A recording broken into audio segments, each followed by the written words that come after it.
retrouve pour le book haul du mois d'avril et je suis totalement désolée qu'il arrive aussi tard vu qu'aujourd'hui je le filme, on est le 18, il sortira sûrement le 19 ou le 20 mai. Mais voilà, en fait je devais le filmer en étant sur Grenoble pendant 2-3 jours et j'ai essayé, c'était une catastrophe, c'était nullissime. Du coup j'ai dit bon c'est tant pis, je le filmerai plus tard. Du coup je le filme, voilà, en rentrant de Paris, je suis rentrée hier soir. Donc je vous le filme aujourd'hui. Donc il faut savoir que il y a beaucoup de choses, déjà il y a beaucoup de choses, donc je vais assez rapidement passer sur les tomes, vu qu'ils auront soit tous un topic à eux, soit ils seront dans les bilans lecture, donc c'est vraiment juste pour vous présenter mes achats, peut-être vous raconter l'histoire des nouveautés, si voilà, ça dure pas trop longtemps.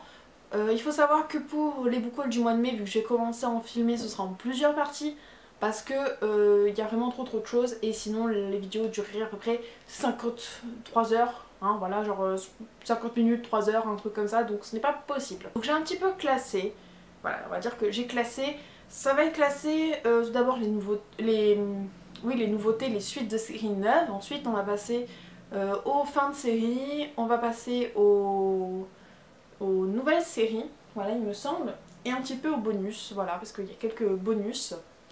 Donc voilà, c'est parti. On commence avec les suites de séries neuves. Donc voilà, on a un petit paquet, je n'ai pas encore tout lu, j'en ai lu 1, 2, voilà, j'en ai lu 2 en fait, surtout le tas. Donc on va commencer. Tout d'abord, on a Rainbow's Day 2 de Minami Mizuno, de chez Kaze, voilà, qui est sorti au mois d'avril. Voilà, et du coup en fait j'ai tout acheté en fin d'avril, hein, c'est pour ça que je n'ai pas encore lu beaucoup. Comme j'avais déjà pas mal de lectures, je me suis dit je vais tout acheter en fin d'avril pour la sortie de Silent Voice. Le tome 3 d'Akatsuki de Motoki Koide aux éditions Pika, donc voilà, donc dans les tons verts. J'ai assez hâte de lire ce volume, voir ce qui se passe, mais voilà. C'était pas la priorité du moment. On a ensuite le tome 9 de Noragami, tout en bleu, voilà. Donc de Ashitoka aux éditions Pika. Noragami doit être la série qui donne le plus de peps dans ma manga texte, que généralement c'est noir, blanc, quelques couleurs. Mais alors Noragami, ça fait toute la couleur, hein, c'est rien à faire, donc voilà. J'ai assez hâte de le lire vu que bon, j'ai vu ce qui se passait en anime, mais j'ai hâte de voir ce qui se passe dans le manga. J'ai surtout hâte d'avoir les exclusivités. On a ensuite le tome 3 de Are You Alice de Ikumi Kagari et le scénario de Ai Ninomiya. Voilà, aux éditions Kaze, donc un petit remake de Alice au Pays des Merveilles, encore. J'adore cet univers, donc je fonce dedans à tête baissée, puis en plus c'est assez court, c'est en 12 tomes. Ensuite on a le tome 4 de Sword Art Online Progressive.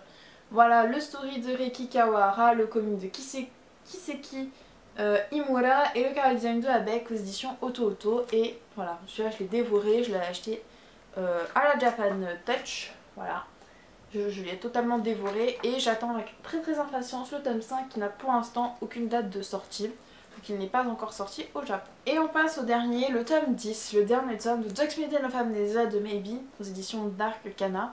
Pourquoi est-ce que le dernier tome je le mets dans une suite de série? Parce que je n'ai pas encore le tome 8 et le tome 9 tout simplement. Mais je l'ai acheté en fait à la Japan Touch vu qu'il y était et du coup bah voilà.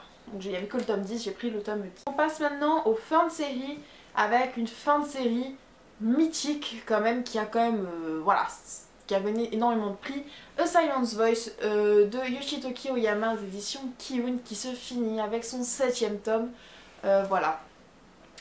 Voilà, je l'ai acheté le jour de sa sortie parce que voilà, je voulais absolument le lire, je l'ai lu, il était très beau, très bien, je l'ai vraiment beaucoup apprécié avec une fin ouverte.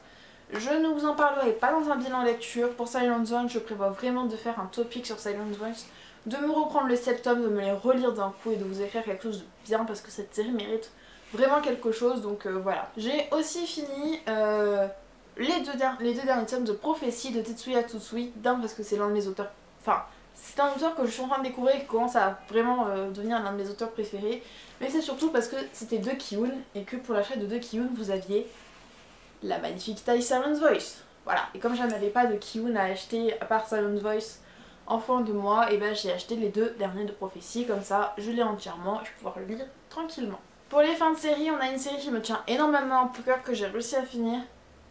Fruit Basket, voilà, j'ai tous les derniers tomes qui me manquaient de Fruit Basket. Voilà, j'ai réussi à les trouver dans un Gilbert, ils étaient à 3 euros, donc je me suis dit allons-y, ils sont pas dans le meilleur des états, mais il faut savoir que Fruit Basket doit être la collection de ma bibliothèque qui a les tomes les plus aléatoires. Voilà, mais bon, c'est une série que je voulais pas forcément acheter neuve parce que voilà, ça serait coûté assez cher. Mais voilà, j'ai réussi à la finir, donc je vais pouvoir enfin avoir toute la fin de Fruit Basket et je suis vraiment contente. Maintenant, on va passer un petit peu aux nouveautés. Voilà, qu'est-ce que j'ai acheté comme nouveauté d'occasion ce mois-ci. Donc on commence avec un shoujo, il s'agit de Hot Grimlick de Miki Awahara. Donc chez Panini Manga, bon, Génération Comics, mais voilà, c'est devenu Panini Manga. Donc les 6 premiers tomes sur 12, voilà, que j'ai trouvé dans un vide-grenier. Voilà, j'aimais bien les couvertures, et je me suis dit que ça avait l'air sympa. Donc je me suis dit c'était pas très cher. Je me les lirai quand j'aurai envie d'un shoujo. Voilà, parce que pour l'instant je suis pas trop envie d'un shoujo, mais je les ai mis de côté. On a ensuite le début fabuleux, la magnifique série, le diadème, les 5 premiers tomes de Fullmetal Alchemist. Voilà, tout simplement. C'est une série que j'adore, donc c'est de Imoru Arakawa aux éditions Kurokawa. C'est une série que j'aime vraiment beaucoup. J'ai jamais pu la finir en animé parce que j'ai un tic, mais bon, c'est comme ça. Et du coup, je me suis dit que j'allais pouvoir la finir, la lire en fait tout simplement en manga. Donc ça m'a bien décidé. J'ai les 5 premiers tomes et je vais continuer à l'acheter. On a ensuite un gros début de série. J'ai eu beaucoup de chance. Je suis tombée là-dessus. Donc sur Peach Girl, qui est un manga que j'avais commencé à lire quand j'étais petite, vu qu'il appartenait à ma soeur. Bon, elle les a revendus, mais bon, du coup, je les ai achetés quand je les ai vus. Donc vous avez les 5 premiers tomes. Et du tome 7 au tome 12, donc il manque le tome 6 et c'est une série en 18 tomes, donc j'ai quand même une grosse partie de la collection. Voilà. Ensuite j'avais décidé de me lancer vraiment dans les clamps et du coup j'ai trouvé d'occasion 2 tomes de Card Captor Sakura en version simple parce que j'ai vu leur édition donc je les ai pas trop appréciés. Le tome 4 et le tome 11, bon pas grave hein, je dirais le reste autre part. Donc le chez Pika édition. Voilà, donc j'ai pris les 2 tomes, comme ça je verrai si j'arrive à compléter cette série ou si j'attends une future réédition. Ensuite, toujours chez Clamp, les 2 premiers tomes de Tsubasa Réservoir Chronicle chez Pika Édition. Pourquoi est-ce que je choisis de prendre les éditions simples alors que les éditions doubles sont plus facilement trouvables et qu'elles coûtent moins cher, et qu'elles coûtent un peu moins de 10 € le double volume? Parce que j'adore les couvertures. J'adore la couverture du tome 2. Que je trouve magnifique et je sais qu'ils n'ont pas gardé les couvertures dans les éditions doubles, ce qui m'attriste un petit peu. Et ensuite, pour ceux qui n'étaient pas au courant, il y a eu les 48 heures de la BD, voilà, en début avril. Et les 48 heures de la BD, c'était quoi? C'était une sélection d'à peu près 10 BD et de 2 mangas et c'était 1 € l'unité. Donc je me suis fait plaisir, j'ai eu beaucoup de mal à la trouver. Voilà, j'y suis allée samedi. Si vous étiez dans les librairies, vous alliez dans les librairies manga, BD spécialisées dedans, c'était voilà, c'était ruiné. Mais j'avais une petite librairie qui, comme ça, un petit truc bizarre, je suis rentrée dedans, j'ai dit allez on va voir au pif et j'ai réussi. Donc dedans il y avait le premier tome de Terraform Mars, voilà, de chez Kazé, et c'est de le scénario de Yu Sugasa et le dessin de Kenichi Tashiba. Pourquoi je l'ai pris? Parce que Terraform Mars, alors moi les insectes c'est pas mon gros kiff, mais ça avait l'air d'être une... Enfin voilà, tout le monde en parle, tout le monde aime beaucoup, donc je me suis dit fais-toi plaisir, le tome est à 1 €, lis-le, voir si ça te plaît ou si ça te plaît pas. Et ensuite il y avait un manga français, le premier tome de Saving Pitié d'Elsa Brandt aux éditions Kana. Et là, bah, j'en avais entendu parler sur la chaîne de Lin Sotaku, je me suis dit...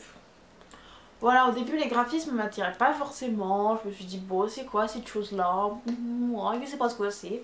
Et en fait je l'ai lu et j'ai tout simplement adoré parce que ça parle de mythologie et que j'adore la mythologie. Et c'était vraiment une super bonne découverte, donc j'ai vraiment essayé de me procurer la suite des tomes dès que possible, vu qu'il y en a 4 actuellement sortis en France. On passe maintenant à la rubrique un peu what the fuck. Hein, donc on a premièrement le t-shirt que j'ai acheté lorsque j'étais à la Japan Touch. Voilà, le Link vénère qui dit je ne m'appelle pas Zelda, hein, parce que moi aussi je peux pas quand les gens me font ah ouais je joue Zelda. Non non c'est Link, c'est un mec s'il vous plaît, il est vert, c'est un mec. Bon voilà.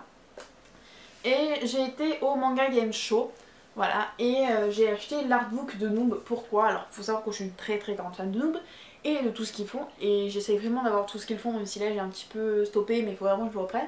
Mais principalement, voilà, j'y suis allée parce qu'il y avait pas mal de gens, donc j'ai pu avoir des dédicaces, c'était vraiment super sympa. Donc j'ai eu des dédicaces de Arteon, de Sparadra, de celui qui joue très souvent à la coalition, je me souviens plus de son nom, de Gaïa, voilà, enfin vraiment ils étaient super sympas, donc c'était super cool. Si vous aimez l'univers de nous, vous avez vraiment de magnifiques illustrations qui vous rappelleront la série et qui est superbe. Et c'est le volume 1, donc je suppose qu'ils vont sûrement faire d'autres volumes de ces artbooks. Ce book haul est fini, j'espère qu'il n'aura pas été trop rapide, je suis désolée de speeder un peu, mais vrai, voilà. Tout va être présenté, voilà, c'est vraiment juste pour vous montrer ce que j'ai acheté, un peu vous teaser ce qu'il va y avoir dans les prochaines vidéos.